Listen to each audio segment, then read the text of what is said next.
Halo teman-teman, dimanapun Anda berada. Kali ini kita melanjutkan pembahasan tentang pondasi yang berkenaan dengan eksentrisitas beban dua arah. Baik, kita masuk saja. Pondasi dengan beban eksentrisitas dua arah adalah pondasi di mana pada bagian dari kolom itu bekerja dua buah momen arah X dan arah Y ya.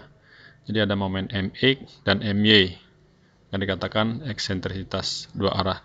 Jadi akibat momen dan beban ini, maka akan terjadi eksentrisitas ke arah lebar dari pondasi ke arah B dan ke arah L ya. Jadi EB itu dikenal dengan eksentrisitas di arah B, yaitu sejarak EB kemari. Nah, kemudian EL itu adalah eksentrisitas di arah L sebesar sejarak EL dari sumbu X ke atas. Jadi bisa dihitung dengan menggunakan rumus ini ya. Baik, untuk eksentrisitas dua arah ini sebenarnya ada 4 kasus yang perlu kita tinjau ya. 4 kasus ini berkaitan dengan adanya perubahan luas area efektif. Nah, jadi kita lihat saja kasus pertama. Ini jika EL per L-nya lebih besar dari 1/6 dan EB per B lebih besar dari 1/6. EL maksudnya adalah eksentrisitas. Jarak eksentrisitas ini bila dibagikan dengan L-nya itu lebih besar dari atau sama dengan 1/6 dan EB per B, ya, eksentrisitas arah B dibagi dengan lebar B-nya itu juga lebih besar dari 1/6. Jadi secara sketsa bisa kita perhatikan di sini. Jadi untuk kasus pertama ini, bentuk dari areanya menjadi seperti ini ya. Jadi akibat eksentrisitas beban, itu akan terjadi luas area seperti ini. Nah, baik. Berikutnya adalah kasus 2, di mana EL per L-nya lebih kecil dari 0,5. Jadi EL dibagi dengan L-nya itu lebih kecil dari 0,5. Dan EB per B itu lebih besar dari 0, lebih kecil dari 1/6. Nah, jadi lebih besar dari 0, lebih kecil dari 1/6. Nah, bentuk dari luas areanya menjadi seperti ini ya. Nah, ini dia. Kemudian selanjutnya kasus yang ketiga, di mana EL per L-nya lebih kecil dari 1/6 dan EB per B-nya lebih besar dari 0, lebih kecil dari 0,5. Jadi kita bahas secara cepat aja. Jadi luas areanya menjadi seperti ini. Nah, ya. Baik, selanjutnya untuk kasus keempat, di mana EL per L-nya lebih kecil dari 1/6 dan EB per B-nya lebih kecil dari 1/6.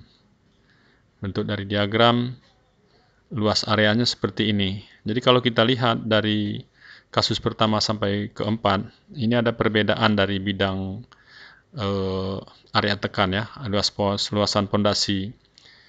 Nah, jadi kalau kita lihat kasus pertama ini sebenarnya besar itu memakan luas pondasi ya. Artinya luas areanya akan semakin kecil. Jadi kalau kita lihat dari kasus 1 sampai ke 4, itu sebenarnya luas area dari kecil ke besar gitu ya. Jadi kasus 1 sebenarnya yang sangat tidak baik lah kita katakan. Kenapa? Karena luas area pondasi itu banyak sekali itu terkurangi.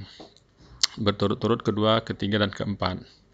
Nah, itu. Nah, untuk berikutnya kita akan bahas satu persatu dari kasus 1, kasus 2, kasus 3, dan kasus 4. Diharapkan Anda dapat mengikutinya secara penuh agar tidak gagal paham ya. Baik, sekarang kita bahas untuk kasus pertama. Nah, kasus pertama, tadi EL per L-nya lebih besar dari 1/6 dan EB per B-nya lebih besar dari 1/6.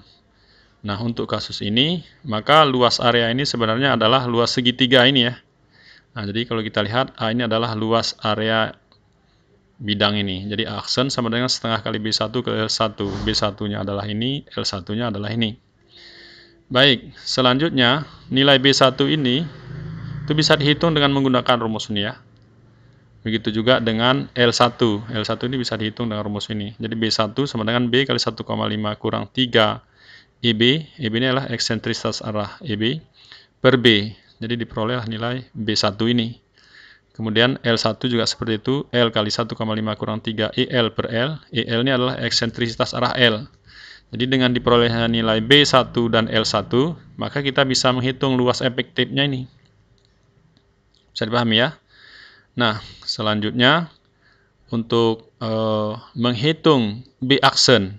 Ya, B aksen ini adalah B efektif ya. Kalau tadi ada B1, sebenarnya efektifnya yang dipakai nanti untuk menghitung rumus daya dukung bukan B yang ini ya. Bukan B1, tapi B aksen. B aksen ini sendiri adalah A per L, jadi luas tampang per panjang pondasi ya. Jadi A aksen per L. Aksennya tadi ini sudah dihitung. Kemudian L-nya adalah pilih L yang terpanjang ya dari kedua ini. Jadi panjang efektif L aksen adalah nilai yang terpanjang antara B1 dan L1. Jadi B1 dan L1. Kalau hasil hitungan B1-nya lebih panjang dari L1, maka di sini diambil B1 gitu ya. Intinya yang terbesar dari ini itulah yang menjadi L di sini. Nah, setelah diperoleh nilai B aksen ini, maka kita bisa menghitung daya dukung ultimate. Daya dukung ultimate dari Meyerhof ya, Q ultimate sama dengan CNC, FCS, FCD dan seterusnya ini. Di mana nilai B-nya sekarang tidak bisa lagi kita ambil nilai B lebar pondasi ini, tapi yang kita ambil adalah lebar yang ini sekarang. Nah, jadi B aksen ini yang masuk kemari. Selanjutnya, untuk mencari nilai FCS, FQS, dan F gamma S, ini faktor bentuk ya. Nah, faktor bentuk ini kita juga harus mengganti nilai B-nya menjadi B aksen dan L aksen dari hasil hitungan kita tadi. Di B aksen ini masukkan ke FCS, FQS, F gamma S ini. Nah, coba kita balik lagi ke belakang nanti ya. Termasuk FCD. FCD ini yang digunakan adalah nilai B yang sesungguhnya. Di FCD, FQD, di rumus itu, nilai B ini yang dipakai. Bukan nilai B aksen. Sedangkan di faktor bentuk, nilai yang dipakai adalah B aksen dan L aksen. Coba kita lihat. Nah, ini dia. Jadi untuk FCS, FQS, dan F gamma S ini, yang diambil B-nya adalah B aksen, L-nya adalah L aksen ya. Ini juga seperti itu. Kecuali faktor kedalaman. Itu nanti B-nya yang diambil adalah lebar penuh dari pondasi itu. Baik, nah sekarang kita lanjutkan untuk kasus 2.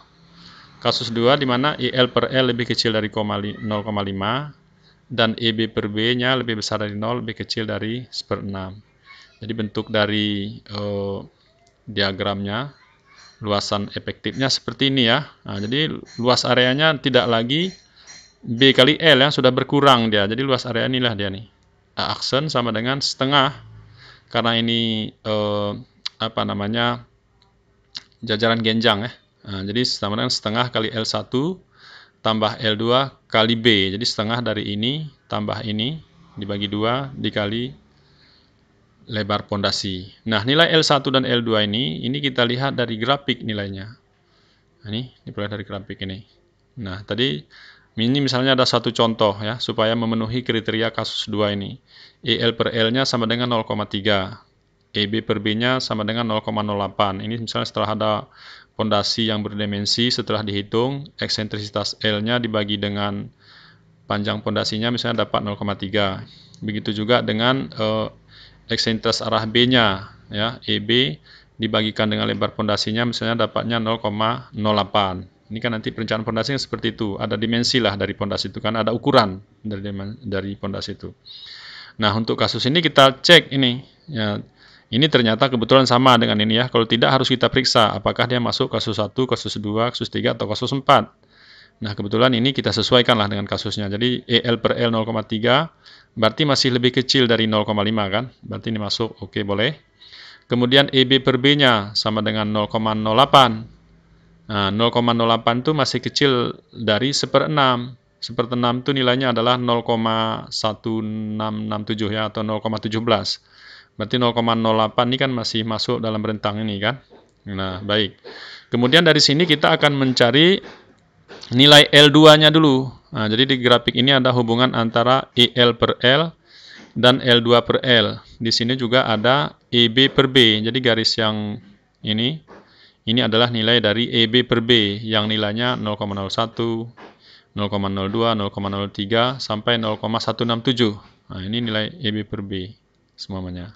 Sedangkan nilai EL per L tadi adalah di sumbu Y ini ya. Jadi nilai EL per L itu bernilai 0,1, 0,2, 0,3, 0,4 sampai 0,5. Sedangkan yang bawah adalah L2 per L. Nah, L2 per L adalah perbandingan antara L2 ini dibagi dengan L. Itu nilainya 0,2 dan seterusnya sampai 1.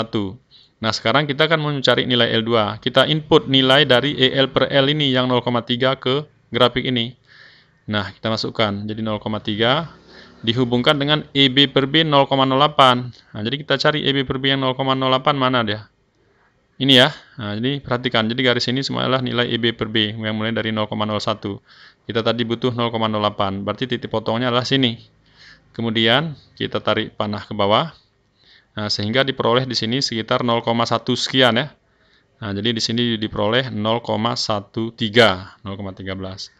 Nah, berarti L2 per L-nya kan sama dengan 0,13. Maka ya L2 per L 0,13, maka kita hitung nih. L2 per L sama dengan 0,13 dari hasil grafik ini. Berarti nilai L2-nya kan bisa kita hitung. L2 sama dengan ya L ini sendiri dikali dengan 0,13. Jadi L ini adalah nanti dimensi dari pondasi yang diberikan di kasus. Nah, di contoh soal kan ada lebar pondasi berapa panjangnya, ya kan? Ini kita masukkan L-nya. Nah, diperoleh nilai L2. Nanti input kemari nilai L2-nya. Selanjutnya ini L1-nya belum. Ya, L1 juga kita cari dengan cara grafik ini. Tadi kita input EL per L-nya yang 0,3. Masukkan kemari. Kemudian EB per B-nya. EB per B-nya adalah 0,08. Ini EB per B kita cari juga nilainya. Jadi ini ada dua grafik ya. Untuk L2 ini dipakai grafiknya. Untuk mencari L1 dipakai grafik ini. Jadi 0,08 ya. Ini rentangnya antara 0,01 sampai 0,1, 0,02, 0,04, 0,06, 0,08 di sini. Jadi pada garis ketiga dari kanan. Nah, sini dia kan. Nah, kita tarik juga ke bawah. Ini kemari sehingga diperoleh nilainya di sini. Ini sekitar berapa nih? Ini 0,4, di tengah ini berarti 0,5. Nah, berarti di sini setelah kita lihat adalah 0,55 hasilnya. Berarti L1 per L ya sama dengan 0,55. Maka dengan kondisi ini L1 kan bisa dihitung. Nah, L1 sama dengan L ini kali 0,55 L. L-nya dari mana? Dari dimensi pondasi tadi. Nah, setelah dapat nilai L1 dan L2, kita masukkan ke rumus ini. Maka A aksen luas efektif dari sini kan udah bisa kita hitung ya. Nah, jadi L1 tambah L2 diambil dari sini nilainya dikali B. B itu adalah lebar sebenarnya dari pondasi itu. Nah, sehingga lebar efektifnya kan bisa kita hitung ya.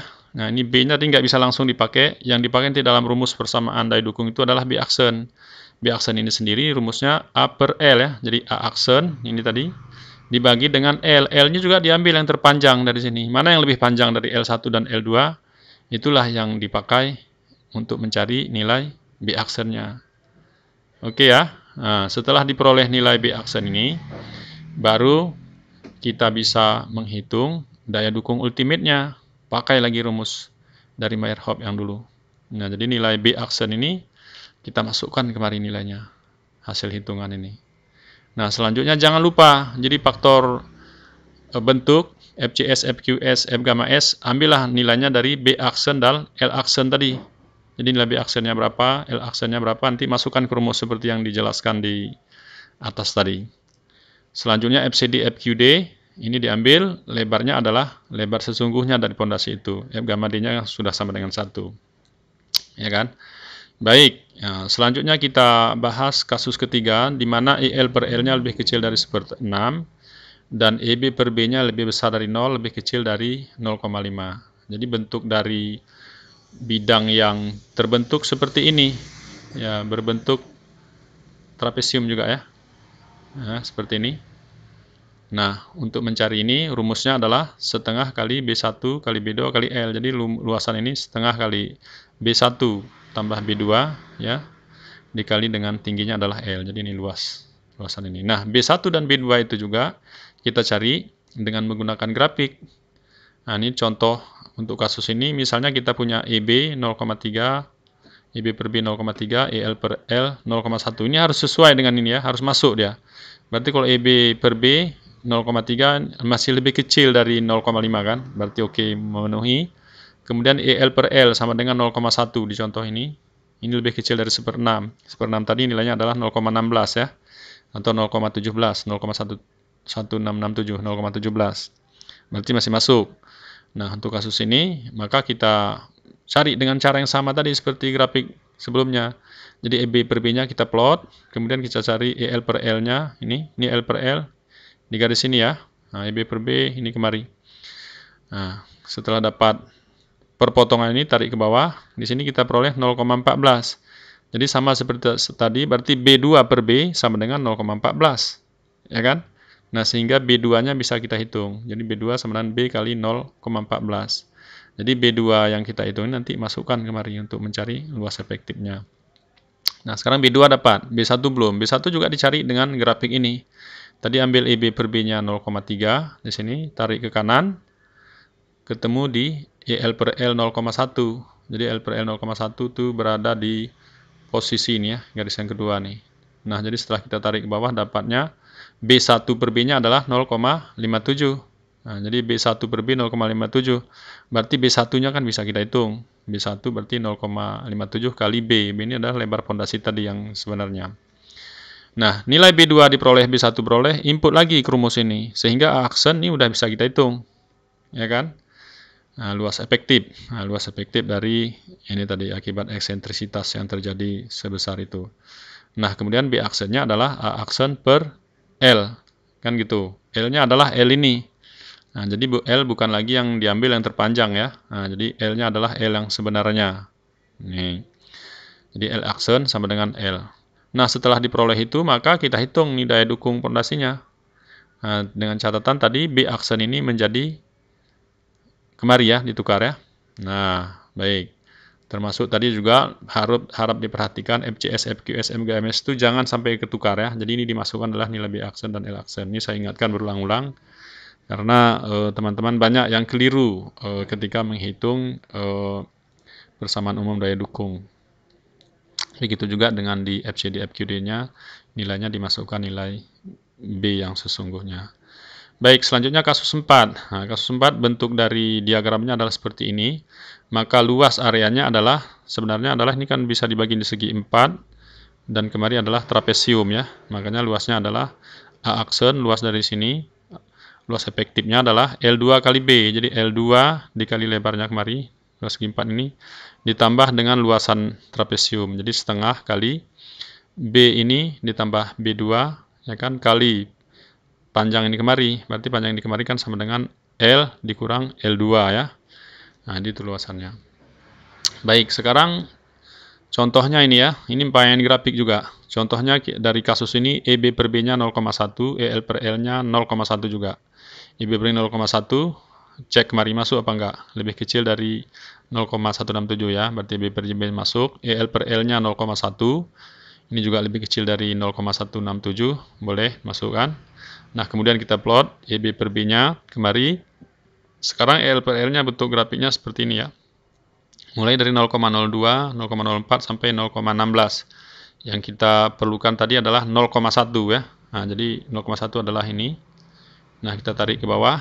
Kita peroleh di sini 0,22 sehingga dari grafik B2 per B sama dengan 0,22. Maka B2-nya adalah B ini dikali 0,22. Diperoleh B2 nanti masukkan kemari.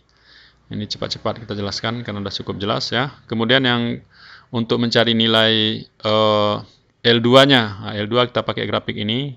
Tadi EB per B-nya 0,1 masuk kemari. EL per L-nya juga 0,1. Nah, ini juga dicari ya. Ini karena beda dengan ini tadi. Nah, ini 0,2, 0,4, 0,6, 0,08, 0,01, 0,1 di sini. Nah, perpotongannya lah sini ya.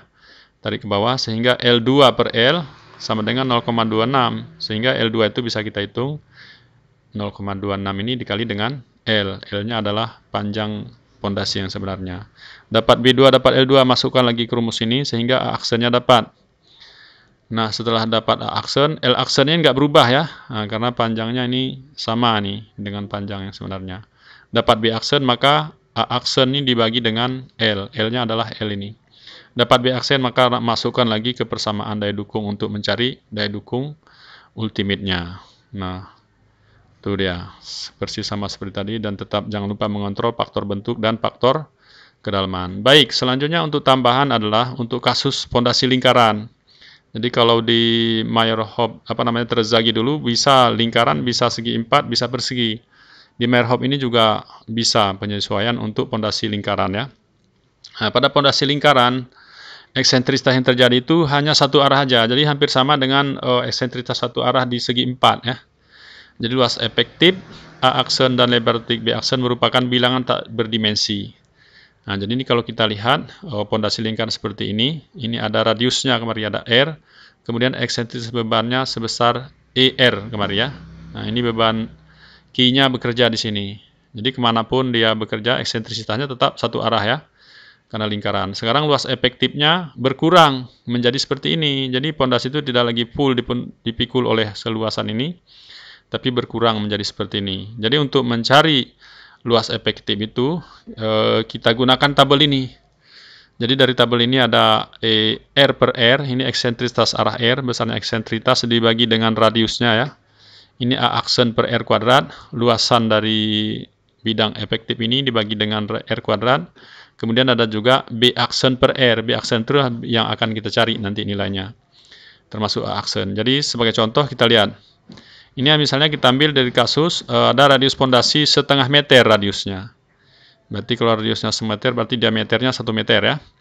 Eksentrisitas yang terjadi 0,1 meter. Jadi eksentrisitasnya adalah 0,1 meter. Maka dari tabel ini kita plot dulu. Jadi ER per R. Jadi eksentrisitas tadi adalah 0,1 dibagi radiusnya 0,5 dapatnya kan 0,2. Nah, berarti ER per R 0,2. Ini pilihannya di sini ya. Nah, sehingga di sini ada nilai A aksen per R kuadratnya sama dengan 2,4. Nah, jadi A aksen per R kuadrat 2,4 ini kita ambil kemari. Nah, jadi maka A aksennya kan bisa dihitung. Nah, aksen berarti sama dengan R ini dikali 2,4 ya. Jadi R kuadrat kali 0,24. R-nya tadi diketahui 0,5 kali 2,4 berarti A aksennya dapat adalah 0,6 meter persegi.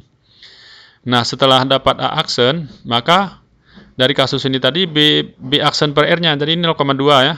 Aksen per R kuadrat itu 2,4. Maka B aksen per R-nya kan sama dengan 1,32. Kita buat lagi nih, B aksen per R sama dengan 1,32 di sini. Maka nilai B aksennya kan bisa dihitung. Jadi B aksen sama dengan 1,32 kali R ya. Nah, hasilnya adalah 1,2 kali R-nya tadi diketahui 0,5 meter. Maka B aksennya dapat 0,66 meter. Nah, B aksen inilah nanti yang kita rubah di persamaan umum daya dukung. Nah, untuk mencari L aksennya adalah A aksen per B aksen. Jadi 0,6 dibagi dengan 0,66, 0,91. Nah, jadi rumus ini tadi kita pakai untuk menghitung daya dukung ultimate. Ya, dengan catatan B aksennya ini diambil dari hitungan ini tadi ya, 0,66 itu.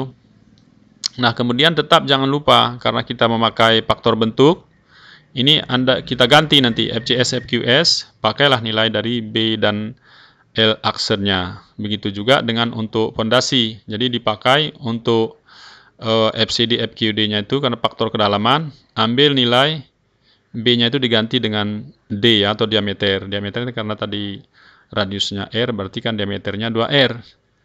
Nah, baik, saya kira cukup jelas. Jangan lupa subscribe untuk mendukung channel ini dan ikuti terus channel Pena Saifuddin. Terima kasih, semoga bermanfaat. Assalamualaikum warahmatullahi wabarakatuh.